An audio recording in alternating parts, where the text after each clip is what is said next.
All right. Hello, everyone. Welcome once again to the COGG, Central Ohio Game Developers Group Let's Play, our monthly Let's Play. I am your host, Caleb Eno. I am a little frazzled right now. Getting some things online took longer today than expected.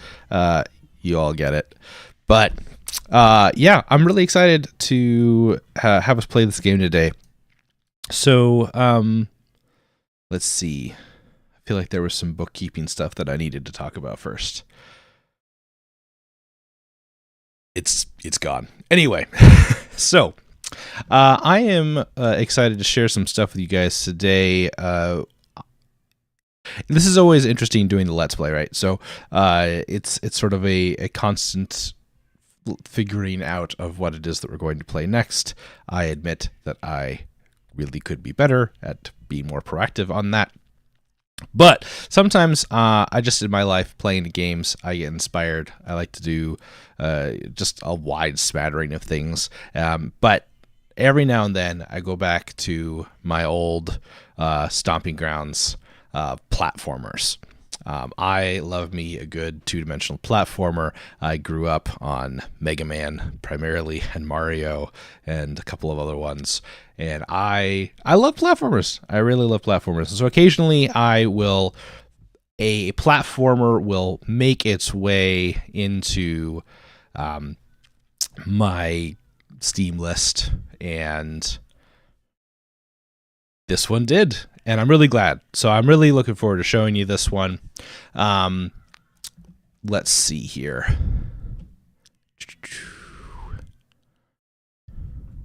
Hello, Loot Monger? Yeah. Or Manger? Not sure which one. A or an O. I can't tell. Thanks, YouTube font.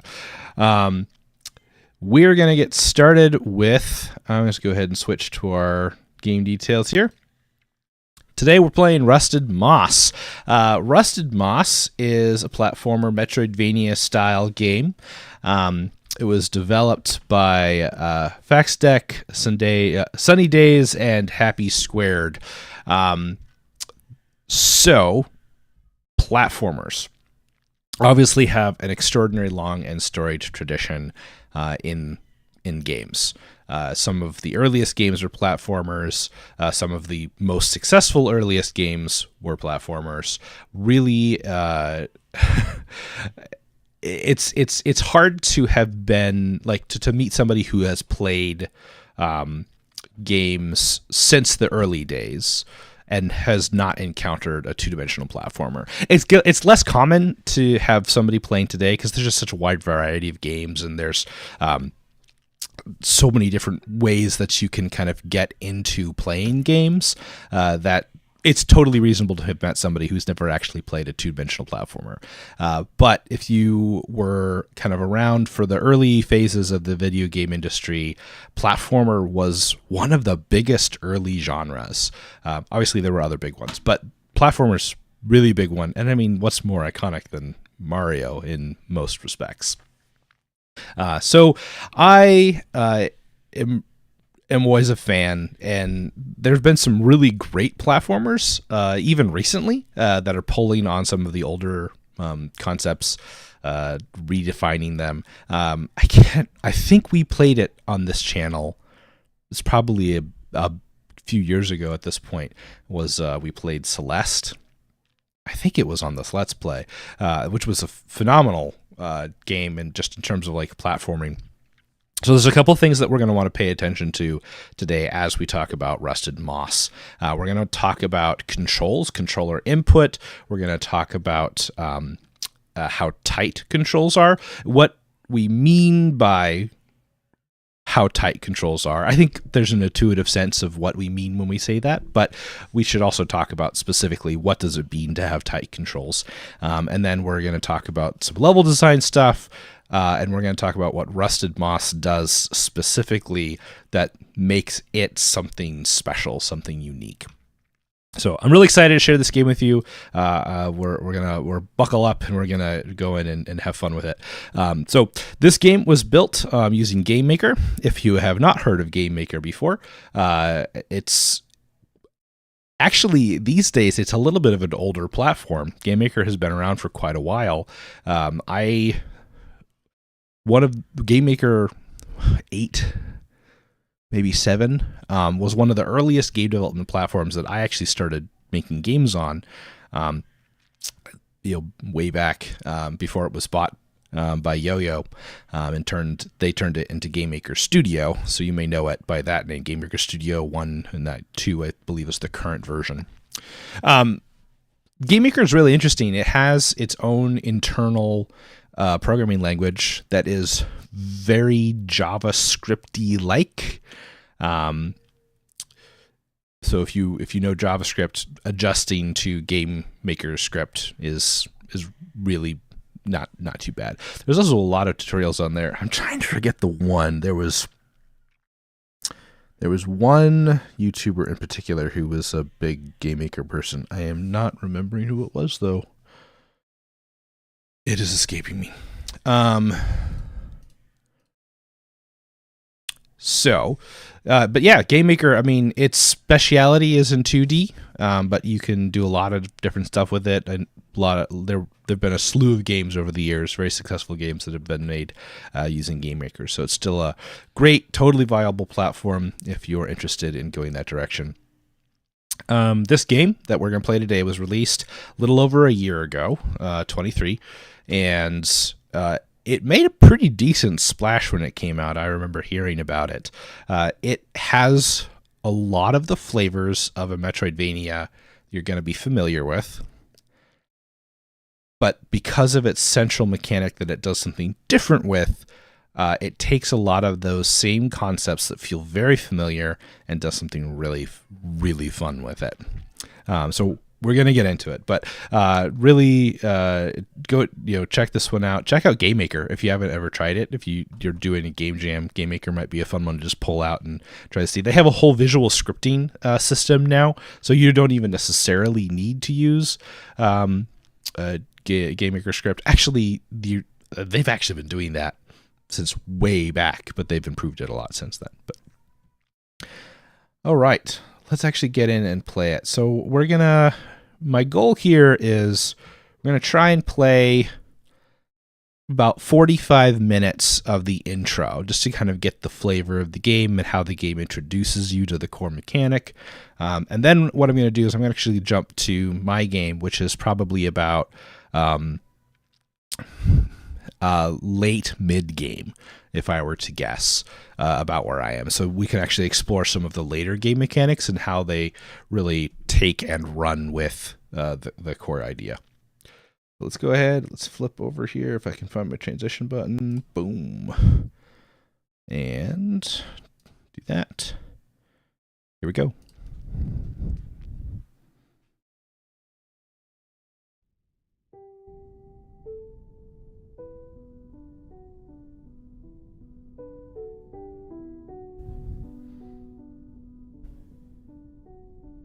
It's a really nice soundtrack, and they have made the soundtrack available on Steam as well if you want to pick that up. But it's just it's a nice kind of chill. There's some more upbeat things for some actiony bits, but it's just a good atmospheric soundtrack, which I think works really well for the kind of narrative backdrop of this game. There is actually a pretty decent narrative wrapped up in here, some interesting twists and turns. It's based on English and Nordic kind of fae folk tales. And when I say like fae, like I'm talking like, mushroom circles and like swapping your babies with, changelings, like making horrible deals, like the full like creepy fae, like don't mess with the fae kind of thing, not like la la la la fairies. All right, let's go ahead and get started here. We are going to talk about some of the accessibility options here, because that's also a thing that's a newer thing, actually. Like Celeste did a really phenomenal job with accessibility options, and they introduced some ideas in here as well. So, I gotta make it. Sorry, go back. Start new. Let's just do a normal one. Wake up. My head. They'll be looking for you soon. We have to keep going. The seer is living on the mountain up ahead. We should try bringing her any of Tatiana's pieces we find. Alright, so nice, very simple introduction to movement. WASD to move, space to jump. This should be extraordinarily natural to you if you've ever tried it before. I will say that there is controller support for this game. I have not tried it out. Some sites have described this as being a twin stick platformer.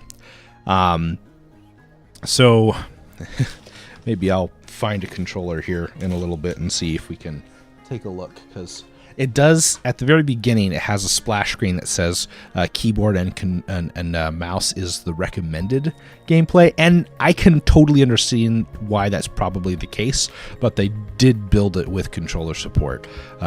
So I think we might want to take a look at that. But let's just go ahead and start walking around and jump. Now, if you kind of look at, when we're talking about platformers, the jump is obviously a super critical piece to the equation of the core mechanic of the game, right? So let's take a look at this jump. There is, it's not a very big jump.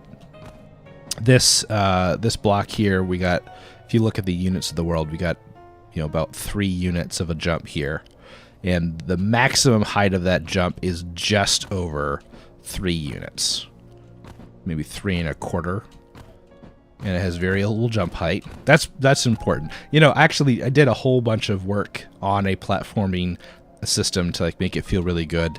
I should do a talk on that sometime, because we should do a design talk about how to make a platformer feel good, because it's actually really tricky. And so we should do that. But yeah, so if you just look at the jump, it's pretty standard. I'm trying to see if there's a little hang time at the top. It doesn't really look like there is too much. Sometimes one of the things that you can do is when you jump, you can reduce gravity just the very apex of the jump, so you get a tiny bit more hang time. I was trying to see if that's really at play there. It might have just a hair, but not much. Yeah, okay, that's good. Looking good. All right, moving forward. All right, jump and hold left and right imports towards a ledge to grab onto it. Yeah, this is a really important part of the equation here. So this jump, you cannot get all the way over this, because this is a, let's see, 1, 2, 3, 4, 5. This is a 5-block jump, and so it's about a block and 3/4 too high for us to get over. But if you are pushing left and right up against the wall and you come to a ledge, your character grabs onto it. This is actually really effective. Like, it's what I'm trying to say is it is fairly tight. So if you grab onto that ledge, like if there's any ledge and you're pushing left or right, it'll snag it. It's very, very good at making sure that you actually get the ledges when you go for it. Let's see if I can. Yep, see that? Also, I don't know if they explain this here, but pushing the down button will let you drop off the ledge. Also very useful. And you can chain it. You can ledge to ledge to ledge down, just as you can ledge to ledge jump up. Okay, this is very standard, but this is called you know, a one-way platform. Kind of, if you push down, you can jump down through it. So, basic stuff, but definitely important. All right, here we go. Left click to fire. Hold it for a charge shot. So we got total 360-degree aiming movement, and then we have this charge mechanic that fires, and this is very satisfying.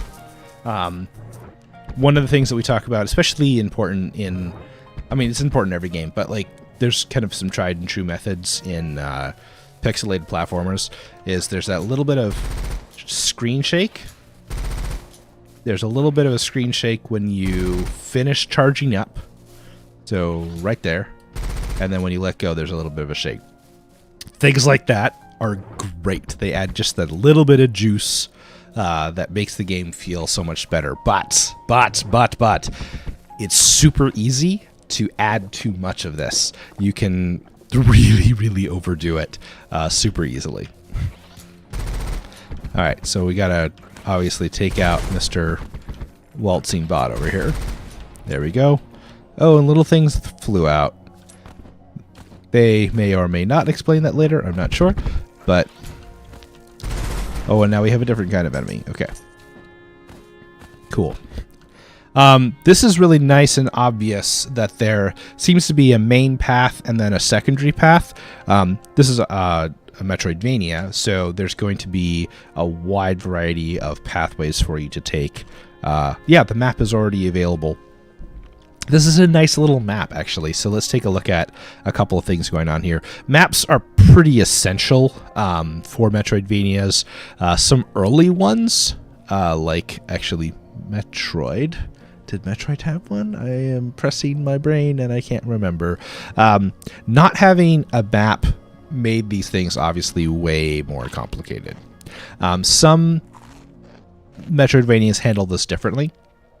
So some of them will allow you to do what I'm doing here. So it's like a top-down map that's just immediately available. Every room you go into shows up on the map. But the map itself doesn't actually give you very much detail about what's in the room. There's a legend on the left. It shows you where you are, shows you where you can save things, where a shop is, and where a teleport option is. So there's a lot that's not here. You can actually see up in the corner, this is an objective, is right here. So kind of something to go towards. They don't give you very many of those objectives in the game, which I kind of like, actually. Lets you kind of explore at your own leisure. In other games, so a good example is Hollow Knight. So Hollow Knight has a map system where you kind of have to find the map maker, right? And then that will help you fill things in, but then the map actually is relatively detailed in showing you the look and the size and the shape of various rooms, and giving you hints and clues and keys. And that's a pretty big game, and so that does help a little bit. This is a very light touch map, which I think is fine for what it is. This game is bigger than I thought it was initially. There's actually quite a bit going on, quite a few different areas. The areas are a little bit on the smaller side, but then you get a lot of variety, which is really great. I think that does well with this for this game. So let's go up. There's this one. This is a nice, obvious secondary path, so you can go up here pretty easily. Just one little guy to fend off, and then we can really test out some of our mechanics that they showed us earlier. So we have this little jump ledge to ledge, and you have this little box here that has a timer for emitting hot steam, and then you get a little treasure box, which is great. Yeah, very light touch, easy to understand level design here going on.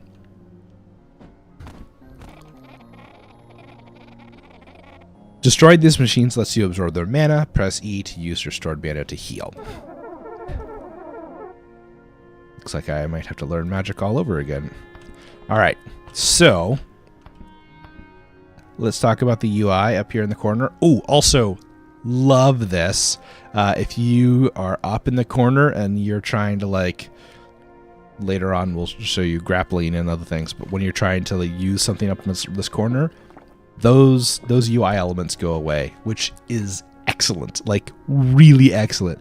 That is a easy thing to do, and I think that makes a big difference for your general usability. Ooh, there's a horseshoe shaped thing here, which we'll find out more about later, maybe, question mark. I'm not sure we'll get, well, at least in this particular circumstance we won't get that far. Ah, yes, and then this Really great. This little window pops up every time you find one of these. Makes all of the sense in the world. Save, and then there's trinkets. We'll talk about trinkets. But save, and then you get a little visual indication that the save happened. Both in the top corner, there's a little save icon. Game saved.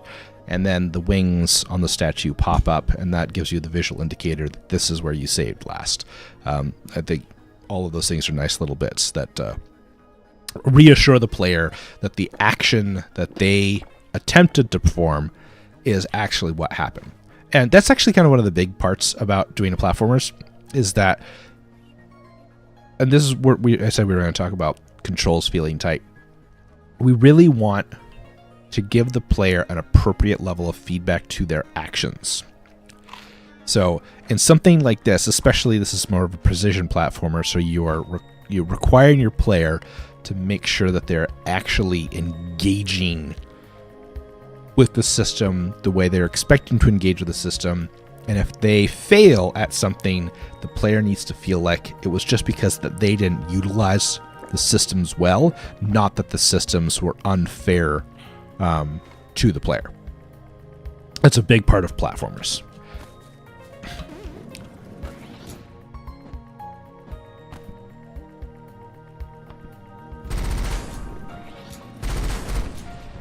Go. Now, if you notice, there's definitely something off to the side here. We can hop our way on up here.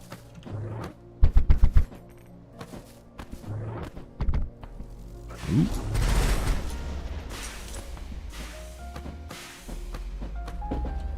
Timing puzzle.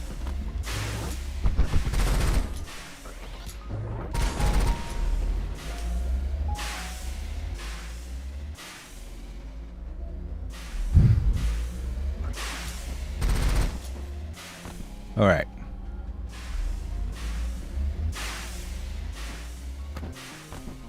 Let's move quickly. Okay. So this is a Metroidvania, right? So this is an important thing to be able to look over, is that there are secrets, things to find that help you give you advantages in this game, and so looking for them is really important. What I love is that this one, they make it fairly obvious that you can get to it. They make it possible for you to get to it, because they could have blocked it behind some of the later skills that you get in the game.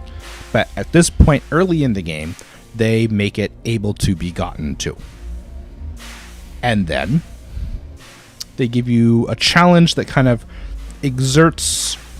requires you to use all of the skills that you've learned up to this point, and you get a reward for it. So all of these things kind of combine really well together. In an early level, you're wanting to do a number of things. You're wanting to introduce the skills. You're then wanting to give your player an opportunity to excel at those skills. And then you're also wanting to introduce the idea that there will be more things to do later that exceed beyond what you're capable of now. That's the Metroidvania piece, is that there are things that are locked away mechanically, not just locked doors, but they're actually mechanical things blocking you from getting ahead. But this one opens up that where you can actually go through and get it. All right. I have something stuck in my tooth. That is very uncomfortable. Alrighty. But that was an MP increase. So HP and MP, those are classic, right? Health and magic power. It was a little bit confusing to me first at their description of the magic power bit. So it's not the little bitsies that drop. Little bitsies that drop are actually gold or some kind of currency that you use. Whereas MP is collected by causing damage to an enemy. So the more damage that you cause to an enemy, the more you'll recover that MP. This is a critical thing, by the way. When you go and you get stuff, that's not saved. It is not saved until you get back to a save point. This has tricked me up a couple times because I've gotten to a very challenging location and then died, and then it prevented me from being able to get the thing, so I had to go back and do it a second time. Not so much fun.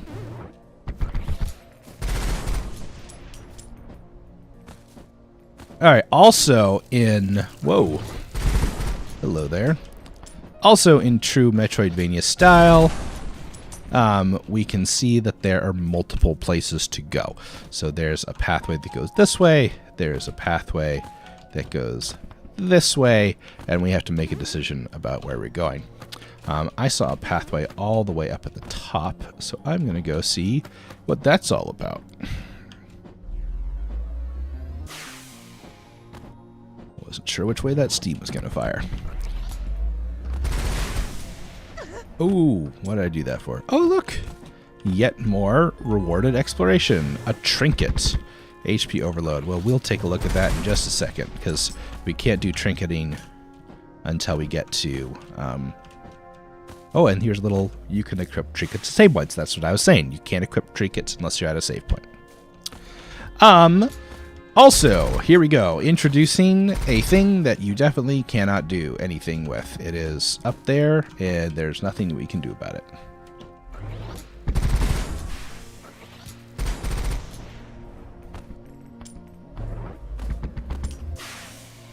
Was daring. Oh, and here's a ledge that I can't get over. So we're going to have to head back. Oh, and here's a ledge that I can't get over. Oh no, I'm locked in. All right. Yeah, forward then, I suppose.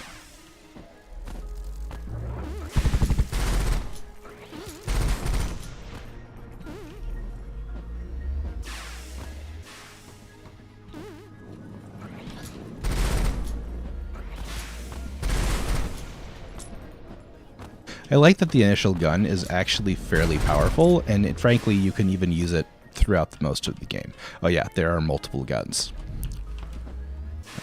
to be acquired in the future. Oh, here's another area that I clearly can't get to yet. So far, there's nothing here that you might say is particularly surprising for a platformer or a Metroidvania. Things are pretty standard, overall well done. Let's save and let's talk to this person. Hey, how's it going? Been camping in this area for a while. I don't think that it's more peaceful this way. The scientists! Ooh, okay, we have scientists down by the lab. The lab are fighting a futile battle. I think I heard an explosion coming from there. All right. They often do have a second thing that they say, so it's worth talking twice. I read a Fey prophecy once that said the age of men would end with rust. Maybe it is best to let it be. Well, that's going to be a reoccurring theme. Alright.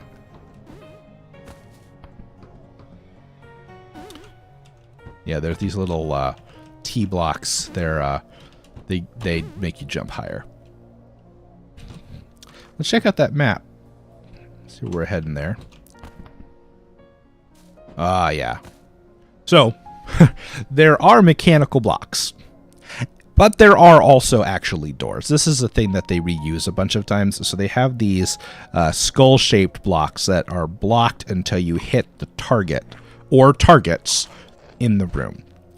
So you're going to have to do some other traversing that will lead you back to this point where you can hit the target, unlock that, and then this becomes an easy way to get back. So they actually do this a lot, where they actually have effectively a linear progression through the level, but then you're looping through something, coming back and unlocking the next door, looping back through and unlocking the next door, looping back through and unlocking the next door. This is actually really nice design because it means that your players get to go through your nicely designed spaces, but then they can come back and then they can bypass it later. They don't have to retraverse either backwards or forwards through your stuff again after you unlock stuff. All right. This is also worth noting. You will actually see these pits. They have a subtle dark bit with these floating colored skulls. This is telling you that that's if you fall, then you die. And then it's actually not a terrible consequence. If you jump and you fall and die, it puts you back on the most recent ground that you were stable on and then takes away 1 health. I actually love that because there's a lot of really complicated platforming here, and this system I think is less brutal than something harsher than that. So like, for instance, in Hollow Knight, falling on a death spike or something, you die and you have to respawn, and then you have to come collect your stuff again, and that was always tricky.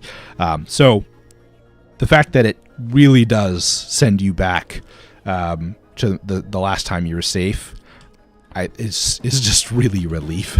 Honestly, it takes the edge off of the platformer elements quite a bit.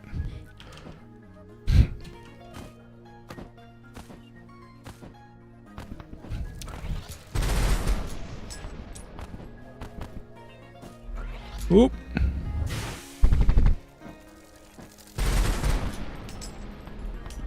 And there's a ledge I can't reach, so... Oh, here we go. Maya.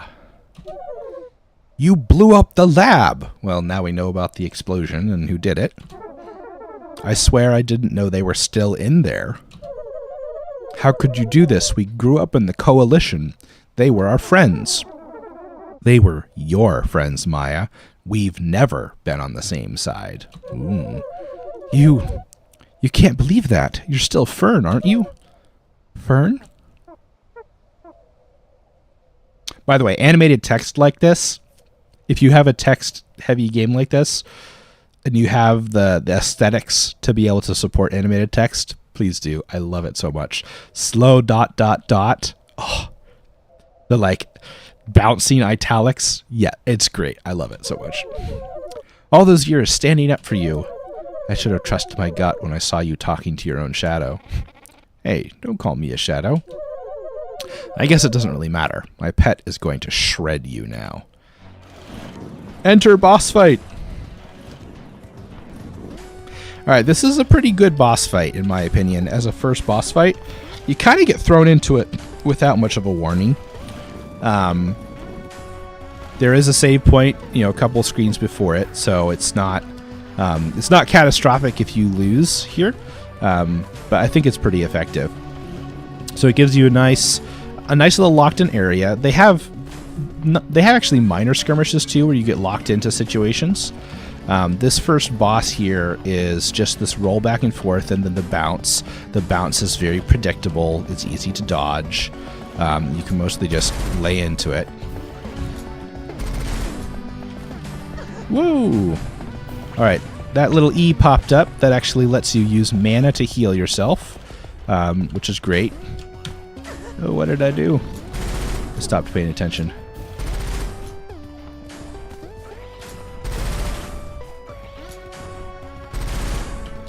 Oh, that was a mistake. Boom! Alright, halfway through. And then it starts using this other thing. It's like a grappling hook. Hint, hint, nudge, nudge. I like the damage that the body starts showing on it too. A lot of enemies will actually show damage visually, which I like.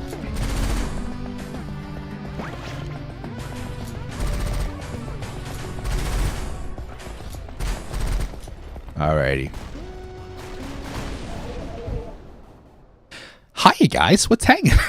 Bonnie. Ah, where did you come from? Oh, I think she was in that human's machine. Yes, sirree, and it sucked. There's like no space to move, super smelly. I could use a stretch. She's right about the smell. You freed me from the machine, so how about a good old-fashioned blessing? Whoa, that's a powerful spell. I blessed Puck so he can swing you around. Just right-click, breaking the fourth wall, and I can help anchor you to the fairy moss around here. You'll be swinging around in no time. I think I'd prefer to fly, but let's try this out. I just need to right-click to anchor Puck onto the fairy moss in order to swing. All right. So this introduces the core mechanic of this whole game, the grappling hook. This is a super physics-based system, and after having played with it for a number of hours, it's delightful. It's mind-boggling at times, but it is delightful. So here we go. So anywhere that you see this green moss, then there is a certain range. So you can't, you can see I'm shooting over here, but you can only get within, let's say, about a third of the screen. You got about a third of the screen to latch on. But if you do, you can kind of swing around a little bit. You get a little bit of, I mean, this is not realistic at all, but you do get a little bit of a physics, a little bit of control left and right for it. But it's also a little bouncy. You see that little bounciness? All of that is going to play into being able to do stuff. Oh yeah, and once you get a new ability like this, and there's I've only gotten about 3 or so that are actually dramatic in terms of how they affect your gameplay. But here, you can just jump on these blue spikes. The blue spikes don't actually reduce your health. You can see so it creates this for a training scenario. Now, see that there's no moss in this room. It's because this is not the direction you're supposed to go. They want you to go the other way. You go here, save. Oh yeah, we have trinkets now too. So now that we have a trinket, they give you this equipped system. It's very similar to charms from Hollow Knight. It's a very similar system, but rather than, or maybe, well, because charms were based on like how many dots they had or something like that. This system uses points, so you have 10 to start out with, and then you can fill that up using trinkets. So in this particular case, this gives you extra damage and range while you're at full HP. That's pretty nice. So if I shoot my gun, now it's like a greeny kind of bullet, and it shoots a little bit farther. Anyway, so here we go. Right click to throw hook, press again to detach the hook. There we go. That's pretty much what there is. Now, I have used this a lot already, so I'm kind of making it look easy, but it took an awful lot of time to get the hang of this. Notice that there's like, you can make it nice, kind of a nice swing. You can also do something where it kind of jump and then bounce up.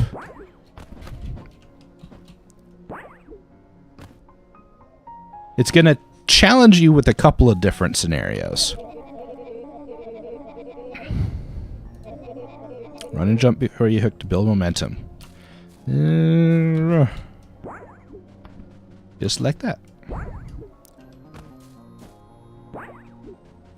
And that ledge grab right there, that is super critical. This game, I don't think, would work without the ledge grab.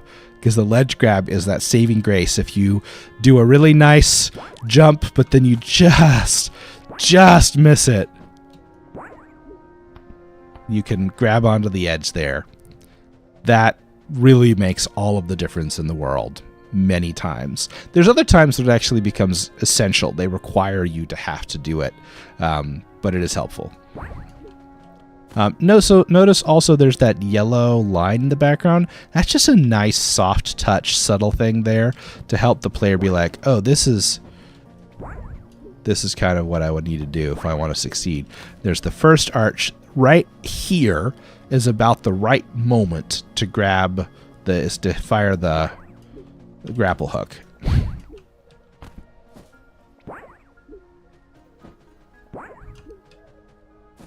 Sorry, it's just fun. And it's such a satisfying sound. So you got the...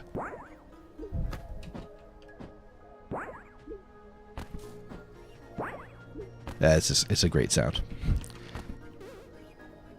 Oh, and then they actually add a more explicit showing you what to do.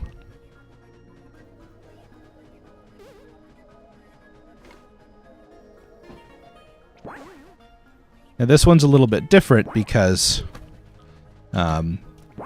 you can't grab it from here.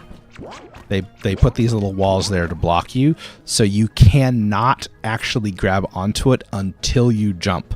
And that forces you into what she was talking about, Bonnie was talking about just a little bit ago. Get some momentum, run and jump, and then grab it, and you can use that to sling yourself.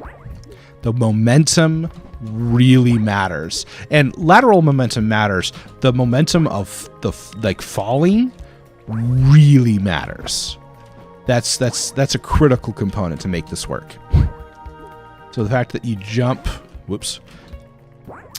jumping at the start here. So like, I'm not sure. Yeah, you couldn't do it if you just walk off the ledge.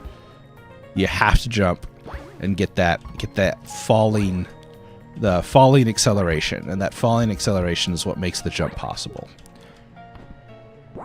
There we go. All right. Rope is like a bungee cord. If you fall before throwing your hook, it will bounce you up. Just make sure not to go too far down, as you will hit the spikes. Throw your hook while you're falling down. When you bounce up, release the hook and see how you fly. Notice they lock you in even more now by taking where you can grapple and putting it in just on the edge here. So you really got to be under it before you will actually be able to do it. But if you're really falling, you can get some great height. Whoops.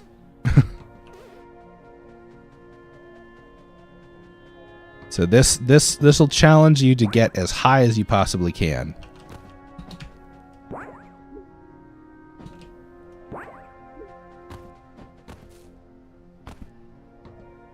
All right, another scenario. This one's like less about height, more about the length of the jump. And so the point at which you fire to determines the length. Like the distance that you are from the moss determines the length of the rope. So if I shoot it closer to the moss that's next to me, it's a very short rope. If I shoot it farther away, I get a much longer rope. So that matters too, the length of how far you're having to shoot.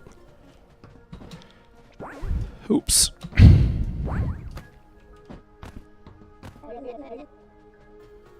The rope is elastic, so you will fall a little bit before it flings you back up the air. Make sure to account for that. Yeah, hitting the spikes at the bottom is is a thing that happens all the time.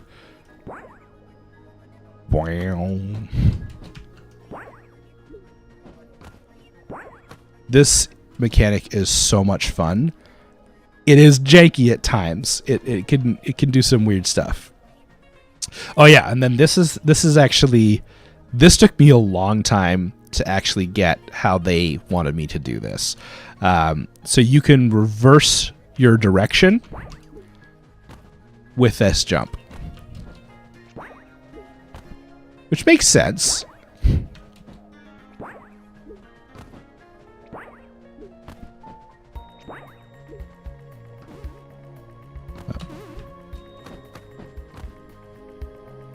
Oh yeah. This one might actually still take me a little bit. Oh yeah, here's some of that jankiness.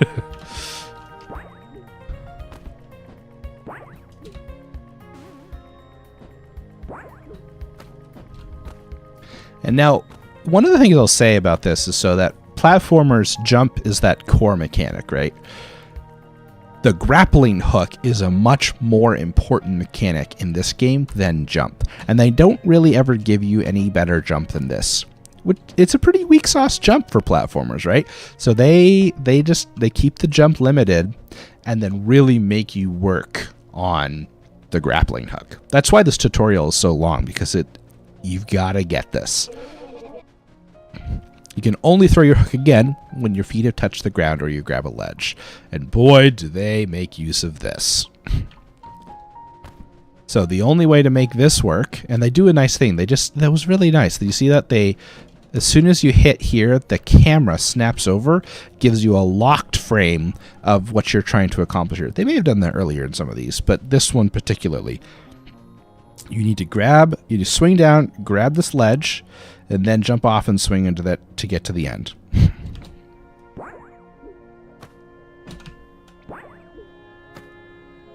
There you go.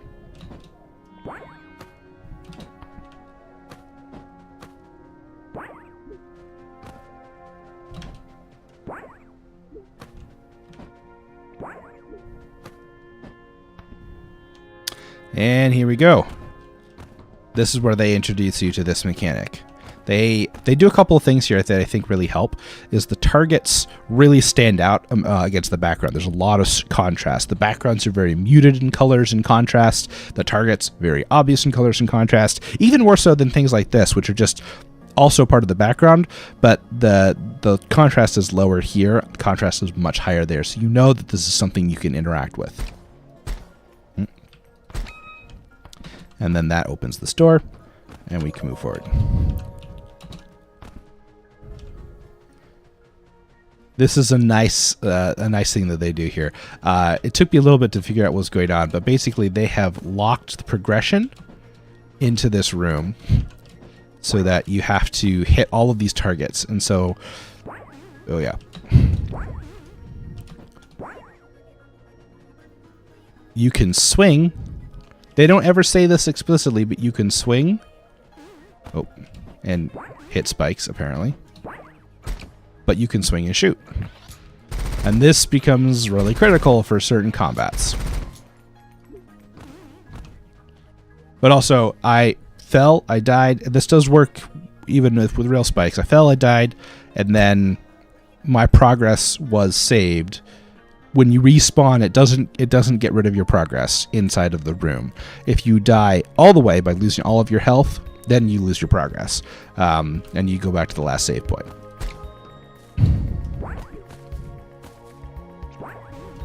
Oh, that was a bit much. This is a good example, being able to shoot while swinging.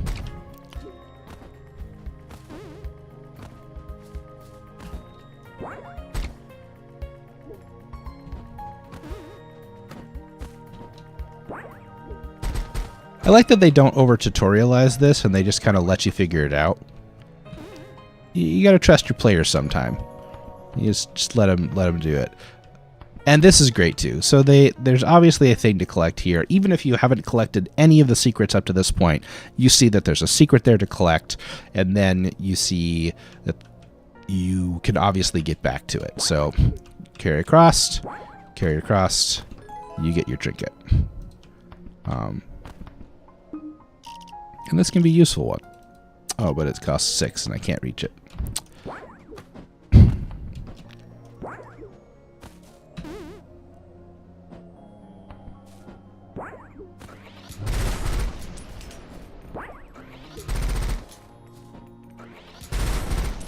Alright, so one of the things we should do is we should see where we are. Okay, we're right here. Still trying to go this direction.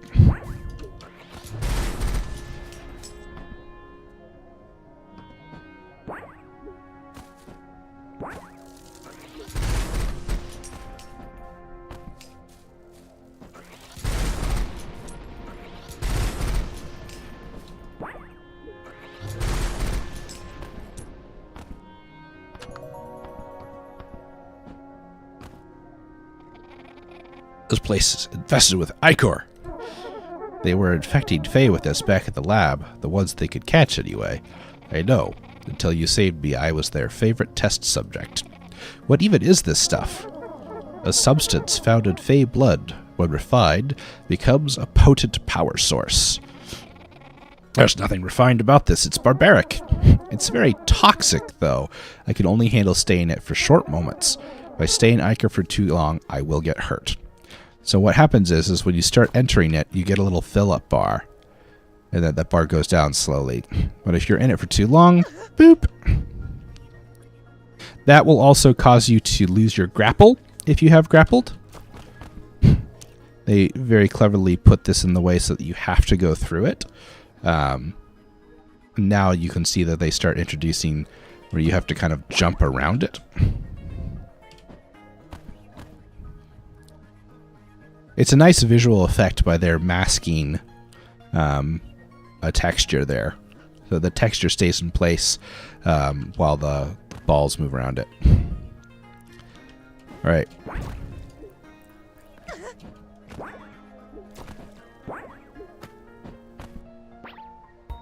Oh, yeah. And now...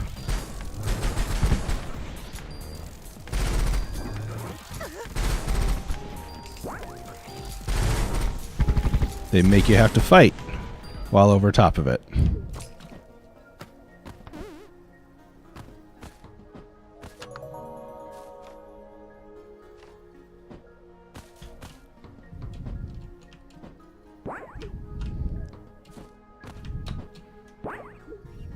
There we go.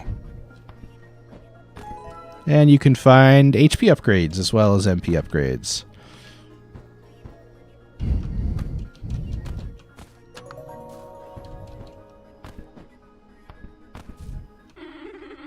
I warned us you were coming, Fern.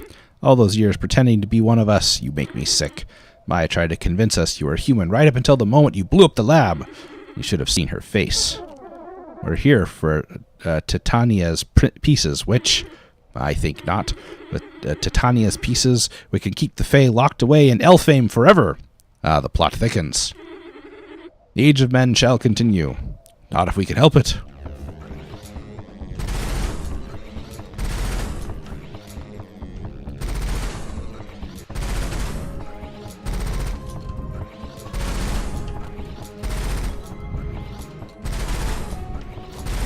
I noticed the ichor filling up at the bottom there.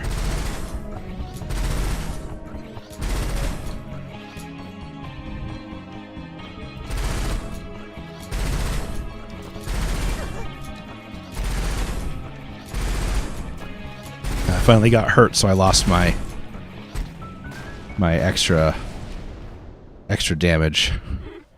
Ugh. I lost? Even Titania's power was not enough. I have failed. All we wanted was just a little more time.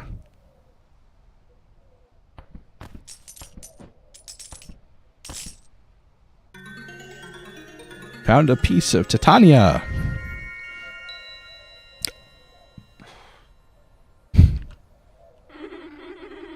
The Fae steal our children and we stole the world.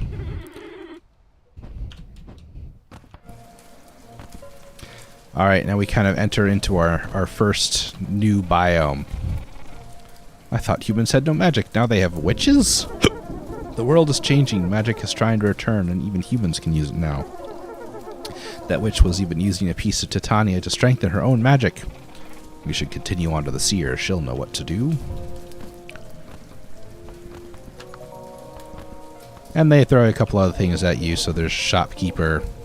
And if you've done a lot of collecting of coinage, you can buy some stuff. This actually is one I use all the time, which is great.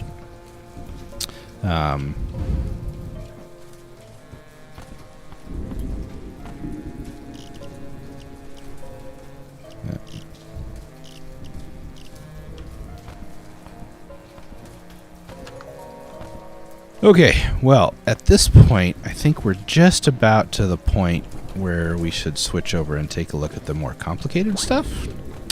Or the later game stage stuff. Ah, come on.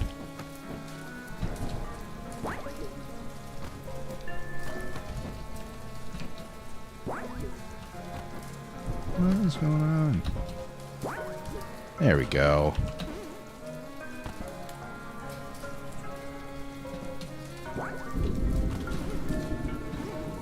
Ah, blocked by the old red blocks. We have to find another way around. Ooh, look, treasure.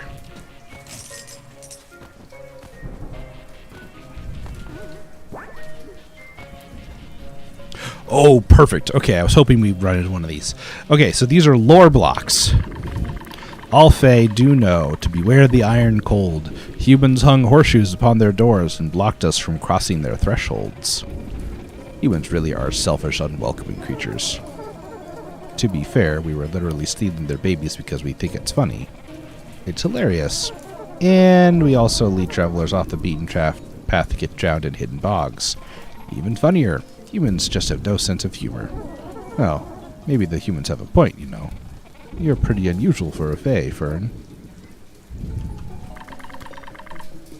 So this is, if you go to the menu, there's this lore section, and these will start filling in as you find those. And here's the collected pieces there. All right. Yeah, let's make our way back to a save location. Take a look at the map here. Yeah, I'm gonna go down from here. Well, let's go over real quick.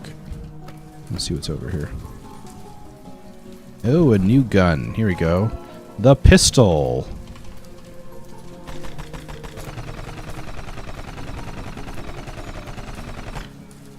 So the pistol is really interesting. It still isn't my favorite, but as you shoot it, it starts getting these faster bullets, and when you let go of it, it launches this additional guy.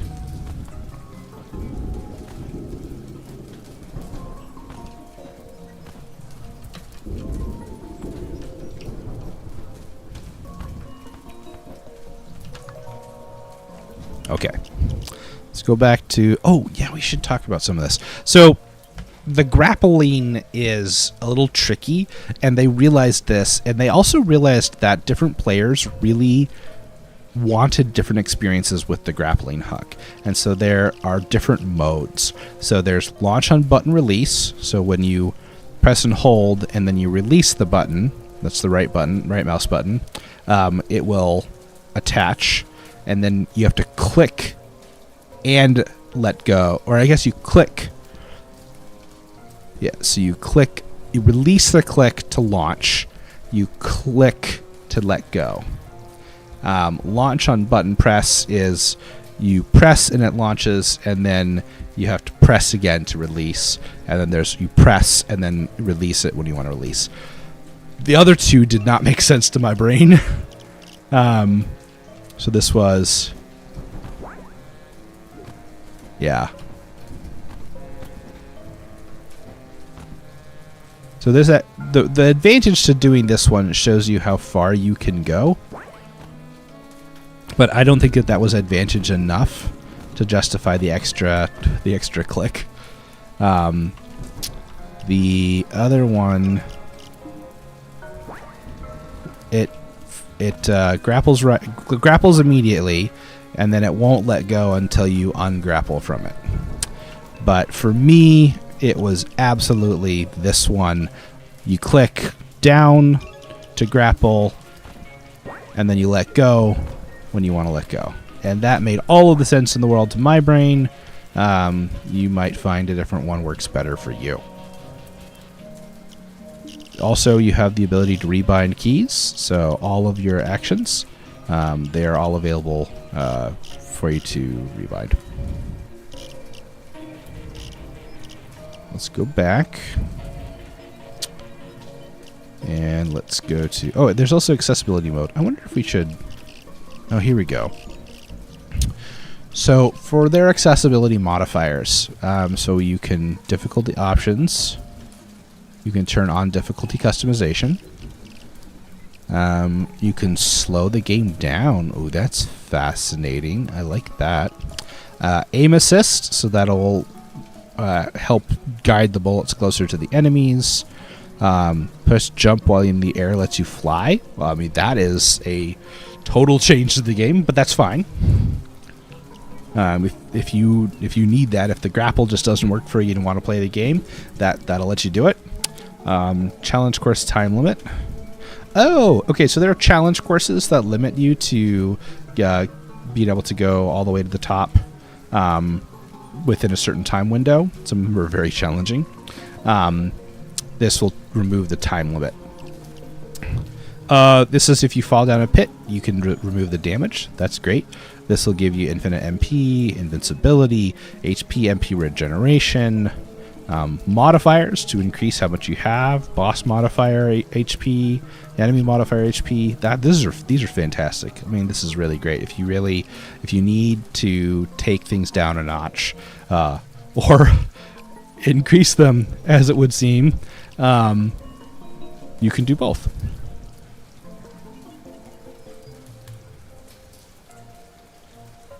Yeah, that's not bad either. Yeah. All right. Cool. Go to menu.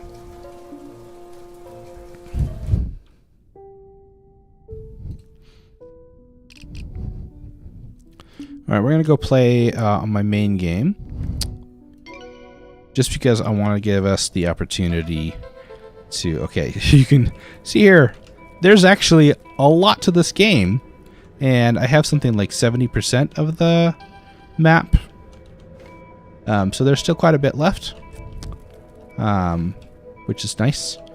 Let's go up here. I'll take us back to the teleporter. Let's go.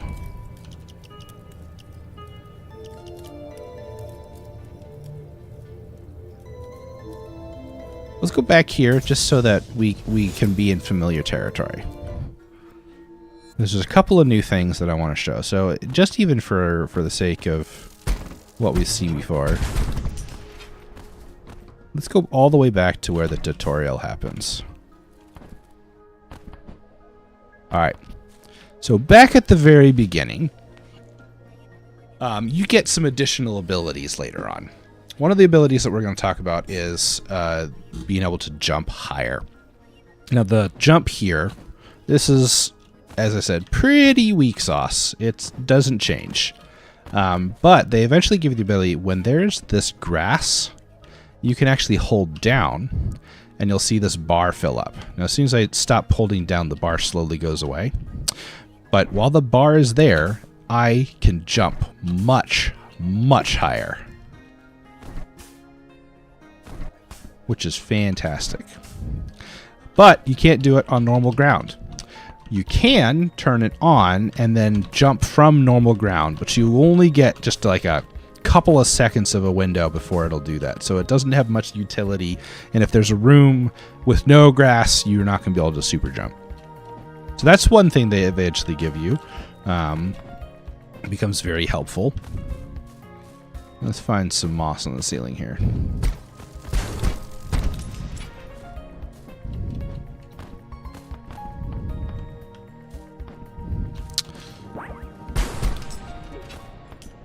All right, so we've got this is so the next thing I'm going to show you is the thing that they added quite a bit later, and it's really taken some trying to get used to. While you're grappling, one time while you're grappling, you can give yourself an upwards momentum boost. Just like that. Once the grapple turns blue, you can't do it anymore. But you can use it to do something like this. Whoops. Yeah. That was a pretty good launch. If you time it correctly, though.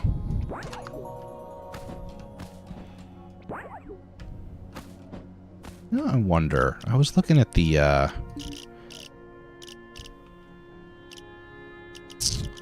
grapple pull alt. I wonder if that works. I wonder if that's what that grapple pull alt is. Oh no, but you can't have both.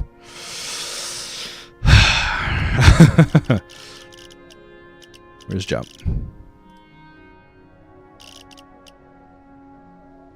Grapple pull alt. I wonder if actually alt works. Nope.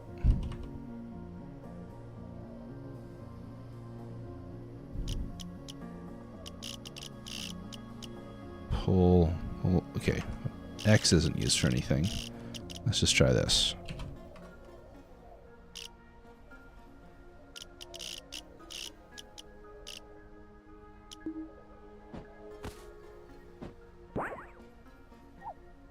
Okay. X is that. Okay, great. What? Why can I not hit escape anymore? Rebind keys. Okay.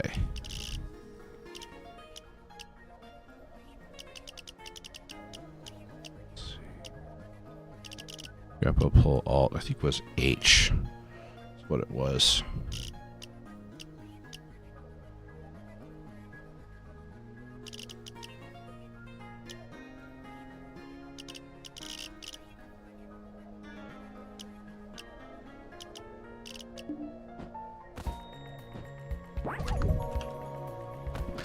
So I'm sure that they play tested this to try and figure out what the best key button was for it. I personally would love to do it on jump, though apparently that is not possible.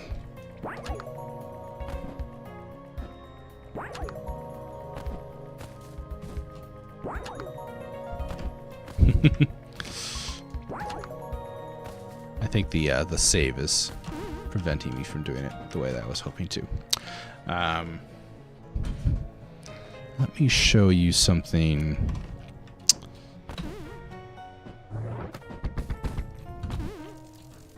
Let me show you what can happen later on in the game.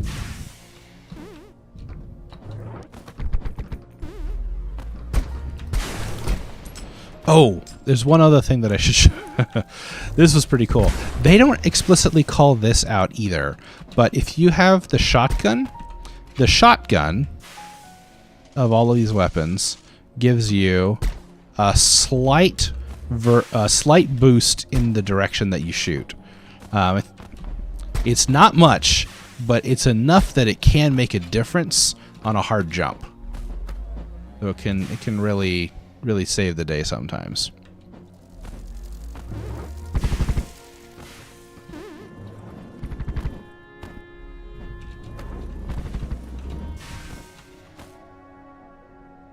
Yep. Let's see. I'm gonna go over and up.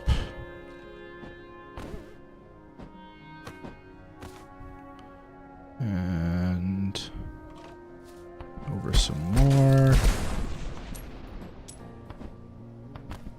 Oh, hey, actually don't think I have this.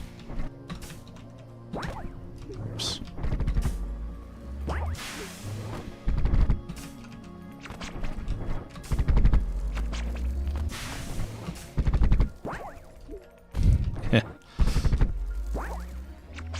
Oh. I love tea parties, but latecomers are so inconsiderate.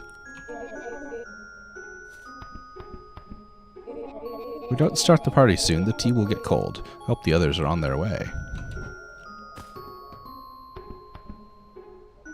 Huh.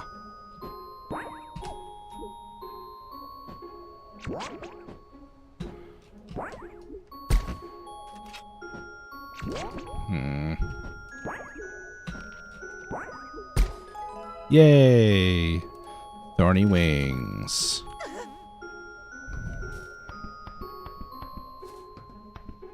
I hadn't done that before, so cool. And I am going to go back and save because I kind of want to keep that.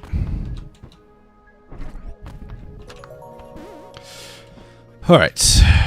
Let's show you.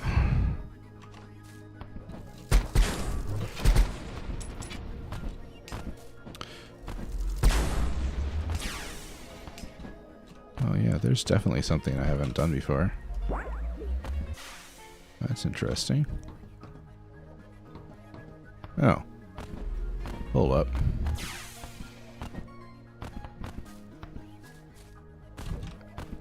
I'm getting all turned around. Oh. Okay, I think I got this already.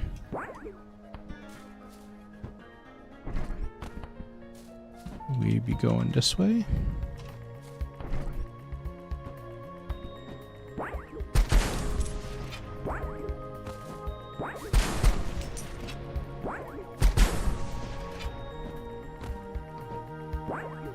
Ah, okay. Yes. Great.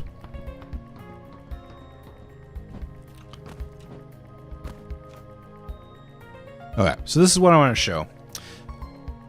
In this game, there are certain places that have these signs. The sign says, "Dangerous climb ahead. Attempt at your own risk." So this is where they really require you to put in basically mastery of their entire system. I actually, when I did this, I didn't have the extra rebound, which admittedly makes this quite a bit easier.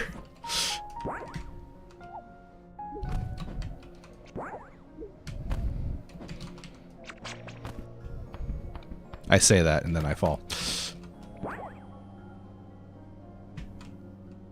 Okay.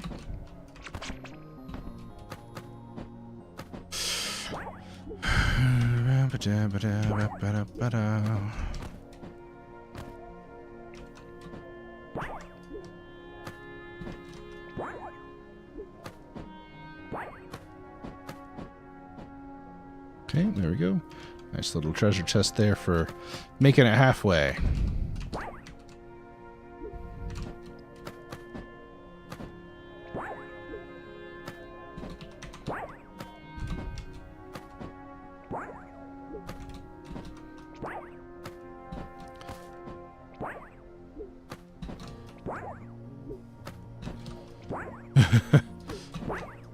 Nope.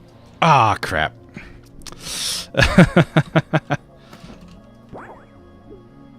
Yeah.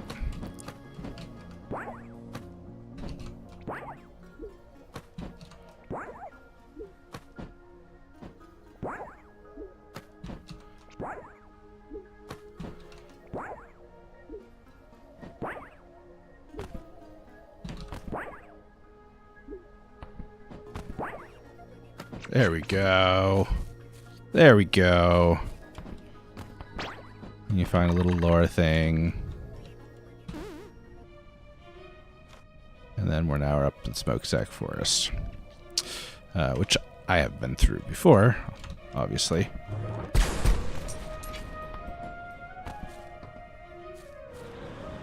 This one has an interesting additional thing layered on top of it. Every couple of seconds the wind blows, and it does actually affect your character's forward momentum.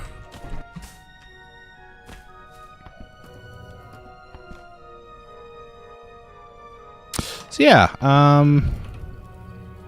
let's see, let's go down to the pipe.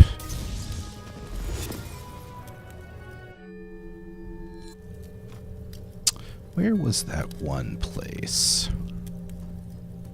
Which I know is very descriptive. Oh, you know, it was over there. So eventually you find this blacksmith, and you can use these silver things that you can find to upgrade your weapons. Really helpful to do that. It makes a big difference.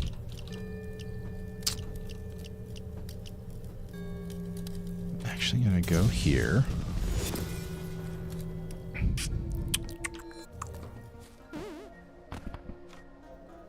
Yeah, just keep going. Go to the right. Oh, yeah.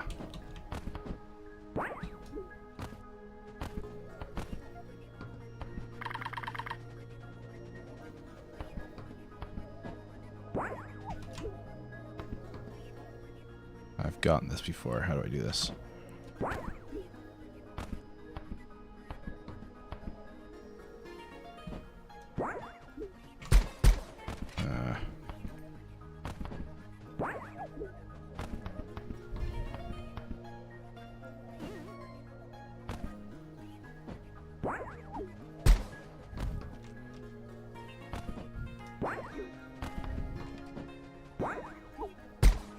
There we go. So this is as far as I can tell, a much more challenging area, because this stuff is like it's like the Black Ichor, except it's it kills you way faster.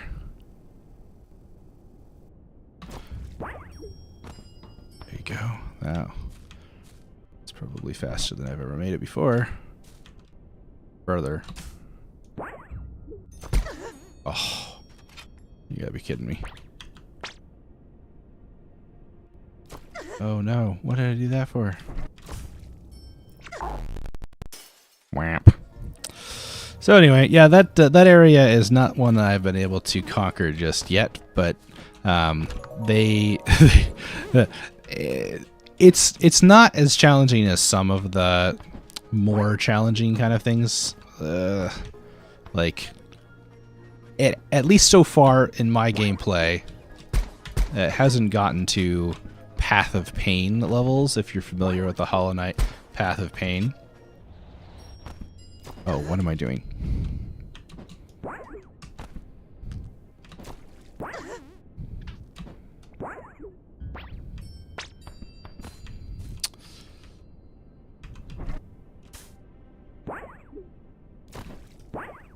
Oh, whoa. I can't believe I did that. Ah.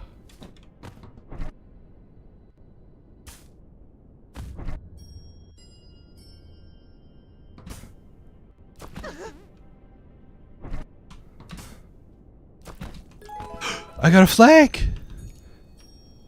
What? That is so cool. Oh, I know where this is. I've seen this while falling before. I did it! Cool! Huh. Well, anyway. That was neat. Yeah, so there's lots to do. Lots still to do in the game for me as well. Oh yeah, I went to that blue area. The blue area was really hard. Yeah. Anyway. Other than that, I mean, I haven't added any new mechanics. I suspect that there's one more coming. I'm not sure exactly which one, but my suspicion is that there's one more coming. So, what I recommend is you should go pick it up. And you should check it out. I don't think it's extremely expensive, but it's a ton of fun. I'm just having a really good time. If this is the kind of game that you like, I recommend it. It hits that spot. So yeah, not sure if there's much else that I want to show at the moment. You know what I'm gonna do?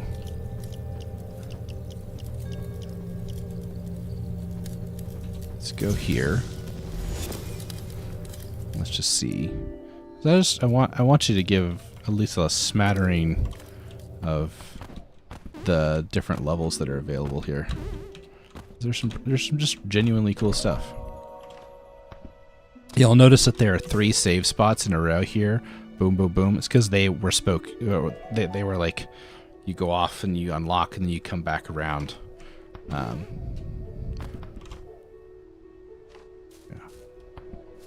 This way.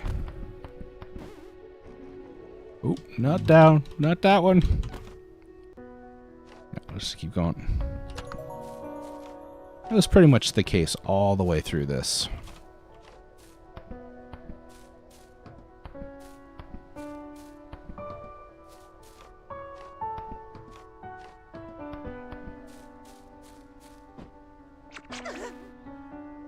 Now that happens sometimes, where you just completely whiff the grapple. Now hold on. I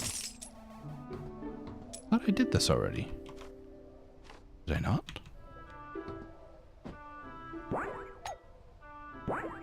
Oh yeah, and those yellow things let you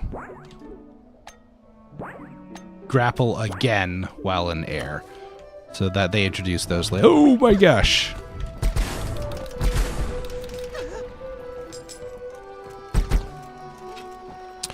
Well, if I were to guess, I'd say that this is actually the next level that I need to do.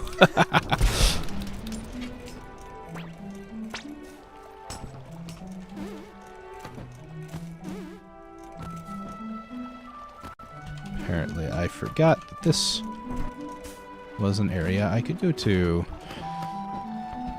It's one of the things I really appreciate about it is that you really can get to a lot of places because the grapple is the core mechanics. Once you get the grappling hook, it unlocks a pretty significant portion of the game. And you're mostly only limited by...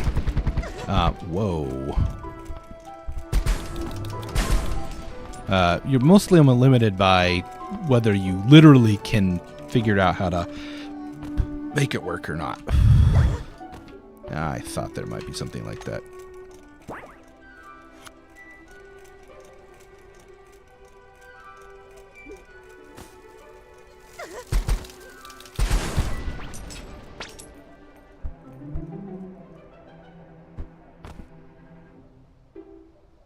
Okay.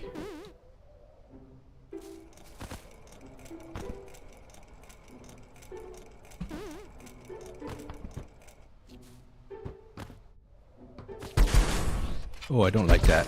I don't like that. That is not making me happy.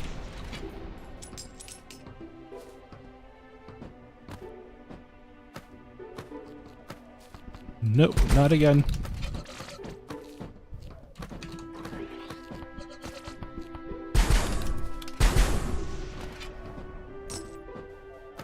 You'll notice I use the shotgun a lot. And that's largely because of its utility.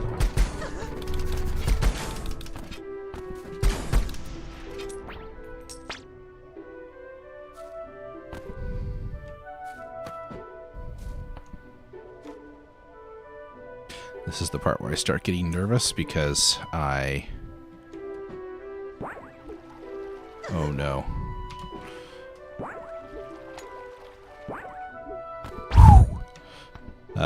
I have been away from a save point for a long time.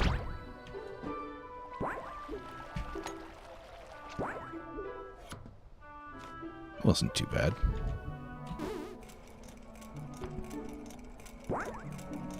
These are nice. This is a thing that shows up a bunch, is things that let you grapple onto them that also move. They introduced that a little bit later on. And I like that a lot.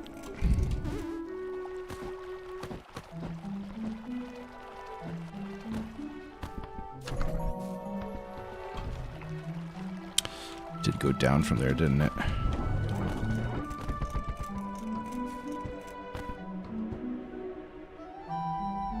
Huh. Well, not that one.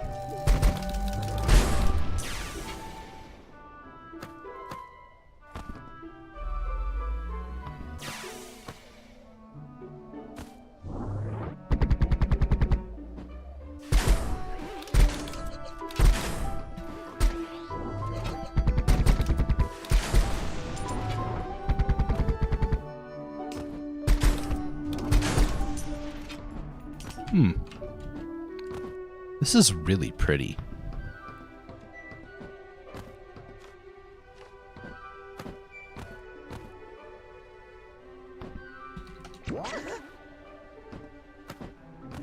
Sometimes I do that.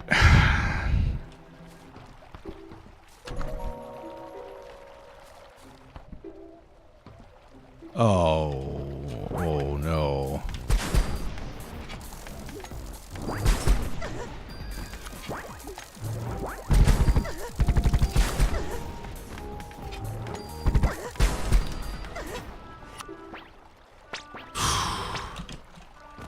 Well, that was a little rough, but we made it through.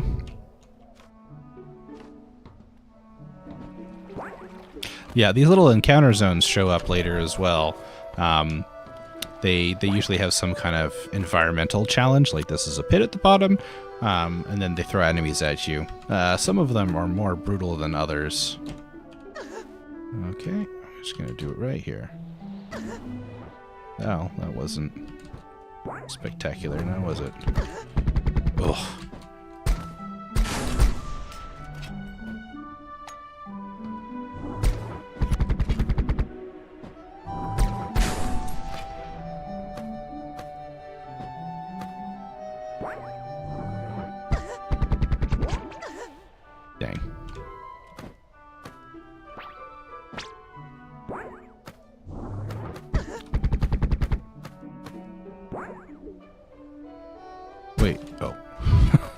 It's like, why can't I go? Why can't I go?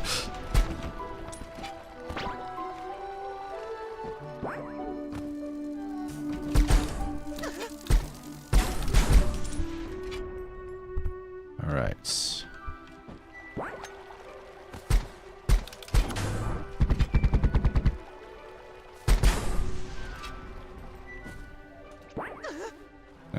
Too far. See, it's really nice that it's forgiving. Oh.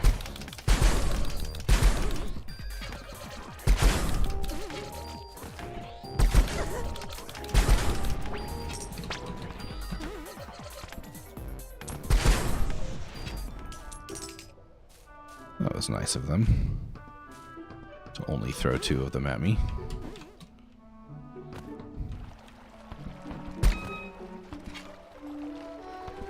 Ah, see, they're doing it again. Yeah. You'll notice that they looped back around so they could get back. Oh, yeah, this is great. I love some of this level design. Oh, yeah, here we go. And teleport. The teleporter works. You can access it as soon as you get to the room. You don't have to do anything special to open it or unlock it or anything. Oh, my.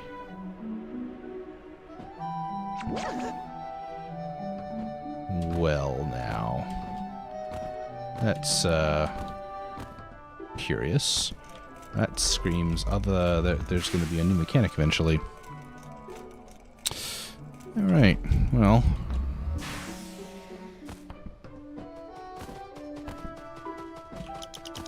Using a glamour takes up way too much of my energy. Where did I put these cute children? It's going to take them to Elfame. Like I said, the actual Fae, not just like Legend of Zelda fairies.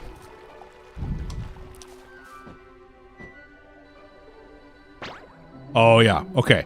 So whenever they give you these blue pads, it's usually after they've done something hard or right before they're gonna have to do something really hard.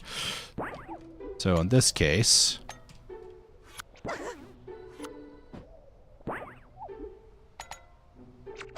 oh, I see. Okay. That way, you can just keep trying the challenge without fear of...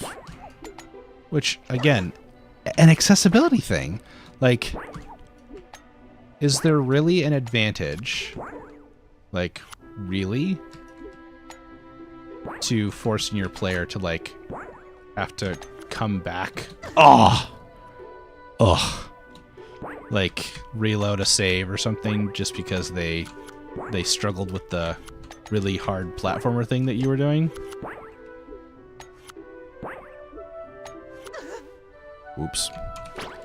I like that you could just try and you can keep trying. I think that's really great. Yes. That's one of those face silvers. I think I'm 2 away from my next weapon upgrade, which, yeah, highly recommend the weapon upgrades. I don't think there's anything else to spend them on that I'm aware of, but 100% worth it in every respect.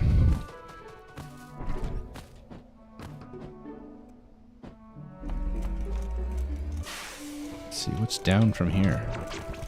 Oh, okay. The thing about the shotgun is it doesn't have a lot of range.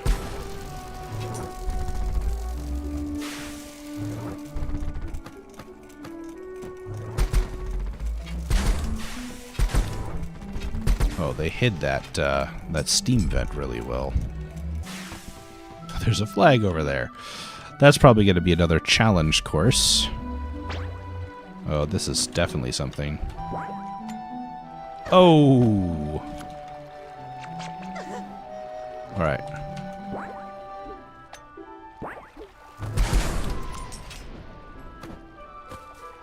What we got?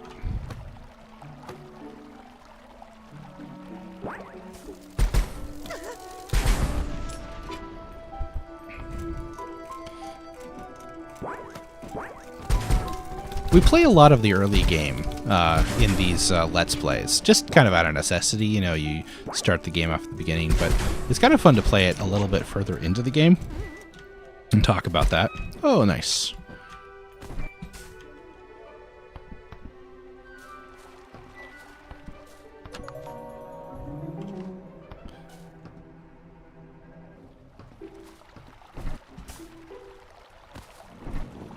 Oh, yeah. Okay, this is classic. Taking advantage of an enemy.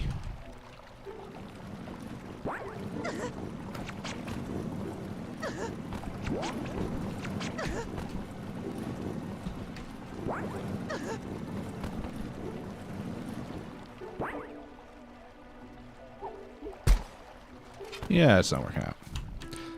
Let's go back and try this again.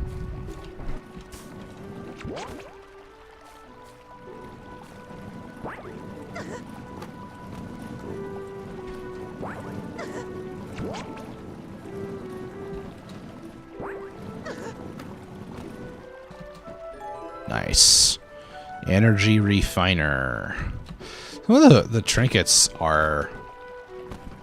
I don't always know that I find them particularly useful, but I feel like somebody will find most of these useful. Like, what would we just get? Gain MP by grappling enemies. So if you wanted to play style where you were grappling enemies more often, which actually is a valid combat strategy, so you can actually grapple and pull enemies around, that can be really effective. That one might be one for you. I do like that, and I have enough to put it on, so I'm going to put it on. Oh yeah, this is fun. Fey of Glass. So this turns you into a glass cannon, so you only get one hit, and it gives you a -3 to your equipment usage. So you get 3 additional slots to use stuff. I don't know that the trade-off is actually worth it. I feel like maybe they should have given you like -5 or -6 maybe? I don't know. I'm not sure that the trade-off there is entirely a worthwhile trade.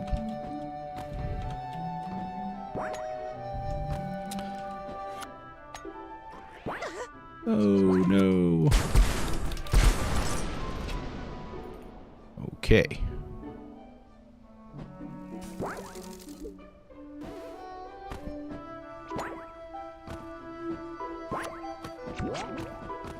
Come on. Ah. Foiled. Foiled by the wall.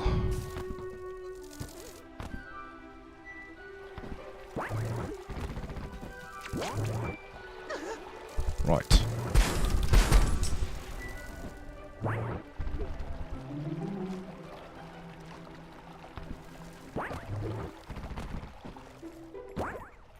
I wondered if they might hide something like this.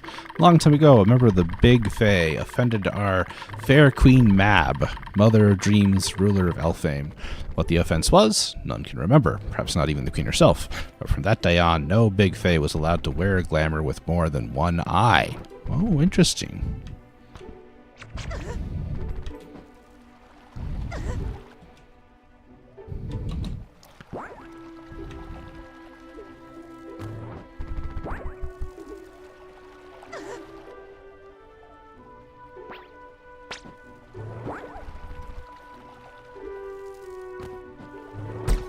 Nope, that did not work.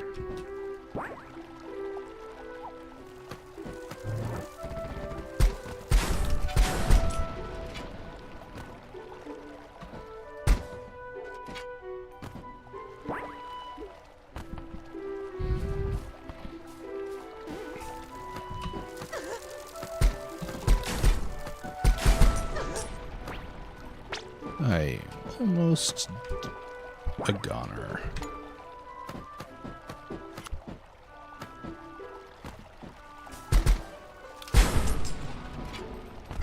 Yikes. Yeah, I am one hit away. Oh, Kate.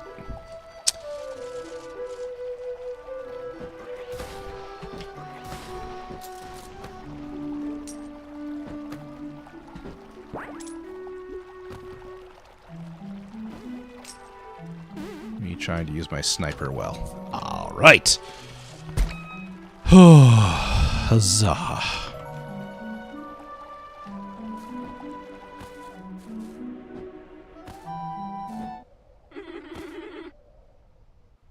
Here to end humanity, changeling?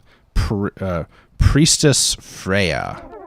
I'm not ending humanity. It is the natural cycle of things. The age of men is ending, and you humans are prolonging it. And yet, according to my research, the age of man has lasted twice as long as it should have already. How natural exactly are these cycles? Something must have happened to prolong the age of men, and if it happens once, it can happen again. We humans have never been preoccupied with the natural order of things. Otherwise, be living in trees and eating bugs. With our technology, I'll make sure this age never ends. Our technology will never surpass the coming of magic.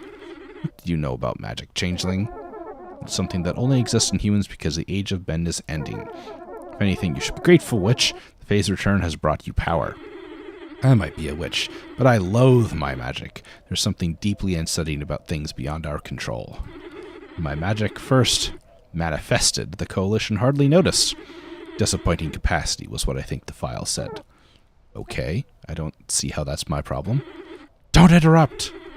I was a born scientist, a genius they called me, for good reason. Technology, I removed my heart, and with magic, I bound it to my life. I am immortal. Not really. All we have to do is go for the heart. Why do I get the feeling it's not as simple as that? Let me demonstrate my magic fused with the technology of mankind. Better start running, little mouse.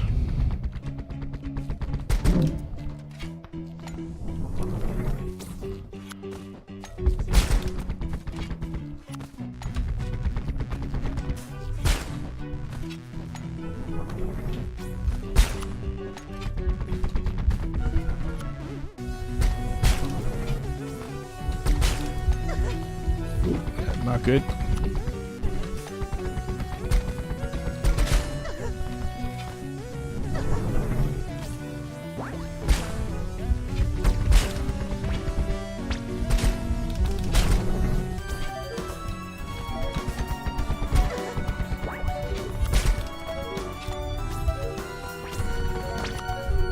I'm struggling. Still struggling. Very much struggling. Oh my gosh. Well, anyway, I think that's enough fun for one day. Let's go back. The main menu. Keyboard and mouse recommended. Alrighty, y'all. That was a lot of fun. Thanks for joining. Physics-based platforming.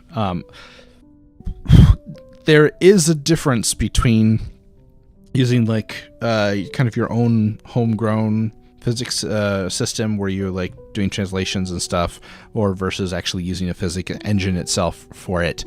That's one conversation, which is not necessarily this conversation here, but then using a movement system that is really physics heavy with this grappling hook, momentum and acceleration, all of these things playing a big role in how the movement of this game works, I think is really phenomenal.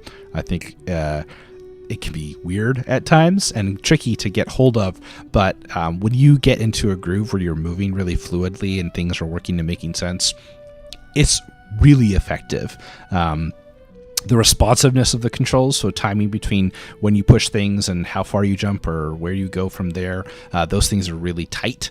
I said we were going to talk more about that, and we didn't really, but just in how the character gives you feedback. It's when I talk about tight controls, it has a lot more to do with how much feedback the system gives you on your inputs. And so if the feedback is fast and snappy and responsive, if the character does an action as soon as you tell it to do that action, then that's some really good feedback. Obviously, you can have certain things that might be slower or take longer wind-ups to actually perform an action. Those are fine, but you get that immediate responsiveness that you can see them moving into the action that you wanted to take. Another thing you can do is called action buffering, where you actually, as the player inputs actions, you can kind of stack them back up. And so when you're falling, if you're using a system that's using a collider detection to detect if you're grounded, and you have a little gap for how far it is before the player is grounded, if you push the button, if your player's falling and they tap your jump button just before the grounded state is true, then what's going to happen is your character is going to hit the ground, not jump, and the player will have pushed jump and have felt like they were supposed to get a jump out of it, and they didn't. So what you could do is actually do something called an action buffering, where it will remember the fact that you jumped, and you can give it a little buffer window. If they have pushed the jump within a certain window, then go ahead and jump again. And so that gives a little bit of a grace period. And so even though technically they weren't grounded, when they become grounded, if you had pushed the button within the buffer, then the buffer will fire the jump. And so little things like that can be really great, especially if you're doing something that involves like a lot of actions in quick succession, like a fighting game. Then you're going to want to be able to like have those inputs buffered so that they'll chain together really nicely, so you can combo. You have to be able to you cannot require, because computers are so precise, like really, really precise. And so if you push a button just before the condition is met for it to be true, the computer doesn't care. It will just not let you perform that action. So you want to give players just that little bit of extra flexibility with their inputs, so that there's a little bit of grace period between action and execution, and that even though that's technically slowing down your input, that's actually making it more responsive. So there's lots of little touch things that you can do like that. But yeah, Rusted Moss, highly recommend. Was a ton of fun. Great job to the team who made it.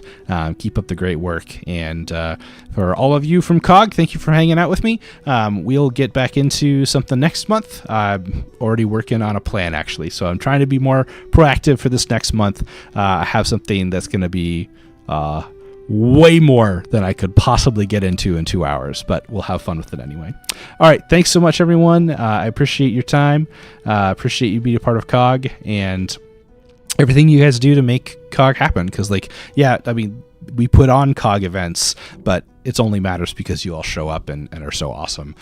So thank you so much to all of you. And yeah, our next COGG event is this Saturday. It'll be on our YouTube and Discord. It's our COGG monthly meetup, where we will be discussing a whole plethora of various things. So come hang out with us from 1 to 4. Anyway, thank you so much, and thanks for watching. We'll catch you all later. Cheers.